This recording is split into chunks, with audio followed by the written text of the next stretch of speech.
Le Boeing B-47 Stratojet est un avion qui pourrait être perçu a priori comme sans intérêt particulier, un bombardier stratégique de plus à l'époque de la guerre froide. Pourtant, cet avion n'est pas anodin. Il est un des maillons importants de l'histoire de l'aviation. Pas seulement de l'histoire militaire, mais aussi de l'histoire de l'aviation civile, car il est le père du célèbre Boeing 707.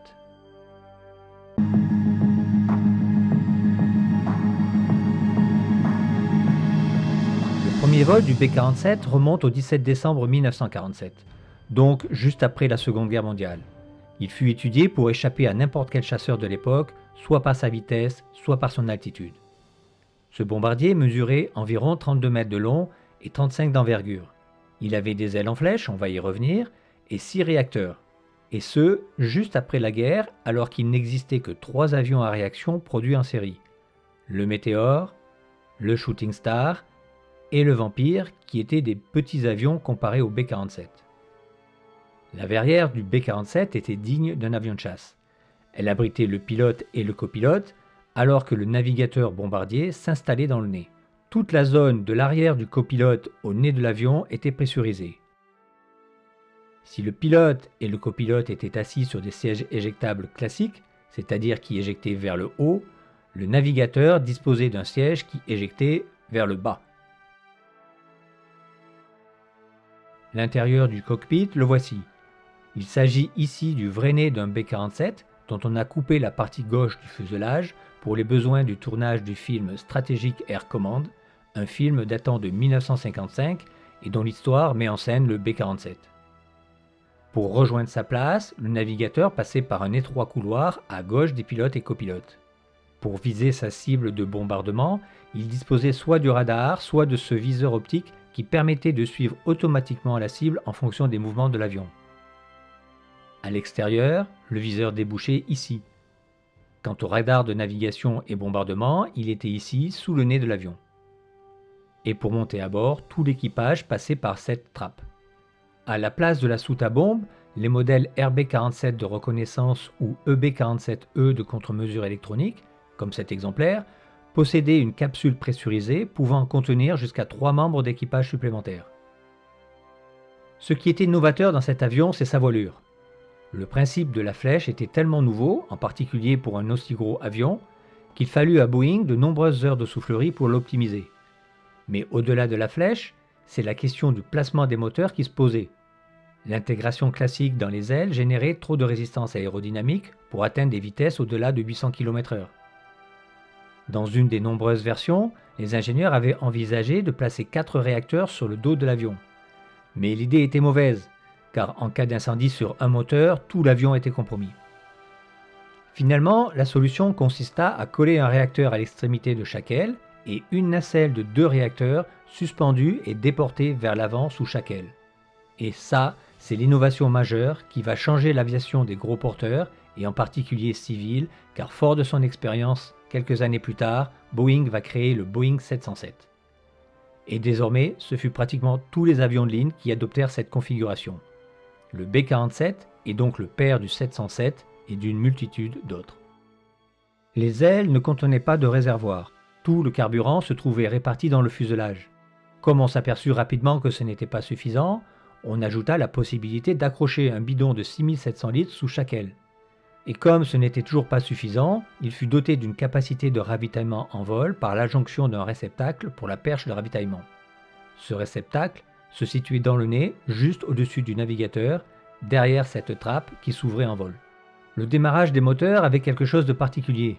Non pas du côté du pilote qui les démarrait un après l'autre et devait délicatement gérer leur montée en température. Non, la particularité, c'est ces 2 personnages. Ils se trouvent à 2 mètres du réacteur qui démarre et crache du kérosène. L'un d'eux pompe pour pulvériser probablement de l'eau et l'autre tient un extincteur pour éteindre le feu qui prend au sol. On remarquera qu'ils ne portent pas de protection anti-feu à 2 mètres d'un réacteur hurlant et crachant du kérosène au sol. C'était vraiment une autre époque. À l'origine, des fusées Jato étaient montées dans le fuselage afin de réduire la distance de décollage. Mais une fois en vol, elles ne servaient plus à rien et représentaient un poids mort. Aussi, elles furent supprimées au profit d'un collier extérieur qui pouvait être largué. Et c'est pour cette raison qu'on ne les voit pas sur certains modèles exposés dans des musées. Le train d'atterrissage était aussi assez particulier, car du fait que les réservoirs occupaient une bonne partie du fuselage, il n'y avait pas assez de place pour y loger les deux jambes du train principal, comme c'est classiquement le cas. Les ailes étaient également trop fines. La solution du train monotrace fut adoptée dans le fuselage et un train bicyclette dans chaque nacelle. L'aérodynamique du B-47 était tellement pure que l'atterrissage était rendu compliqué. Il fallait tellement réduire la poussée des réacteurs pour perdre de la vitesse que cela en devenait dangereux. En effet, en cas de nécessité de remise des gaz, les réacteurs mettaient environ 20 secondes avant de retrouver toute leur puissance, ce qui n'était pas acceptable. Pour remédier à cela, le parachute de freinage pouvait être déployé en vol, ce qui permettait de perdre de la vitesse sans trop réduire les gaz. Avec la version B-47E, on rajouta un plus petit parachute, dit d'approche, qui était sorti en vol, tandis que le parachute de freinage était déployé une fois que les roues touchaient le sol. Les deux parachutes étaient logés sous la queue dans un compartiment qui permettait facilement l'installation par les équipes au sol. Si ce compartiment n'était pas à l'extrémité de la queue, c'est parce que là, il y avait deux canons de 20 mm. Contrairement aux bombardiers de la Seconde Guerre mondiale, il n'y avait pas de canonnier installé dans la queue pour les mettre en œuvre.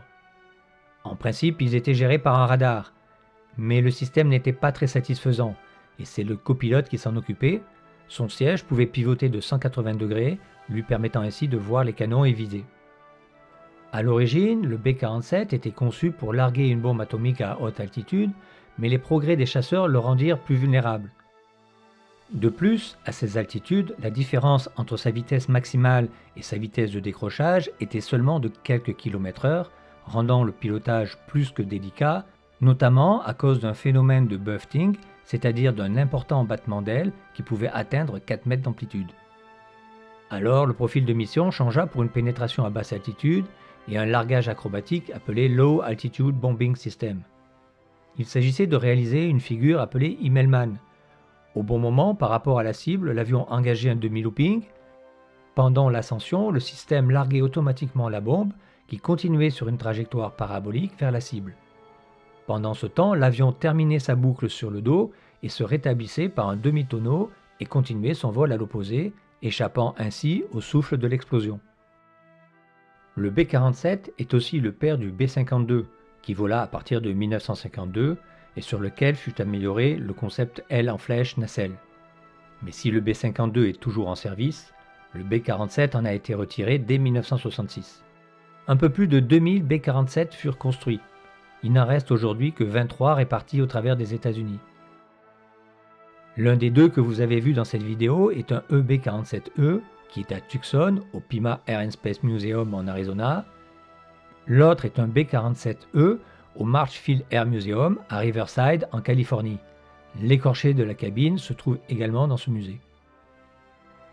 J'en vois qui n'ont pas encore rejoint l'escadrille des abonnés ou activé les notifications.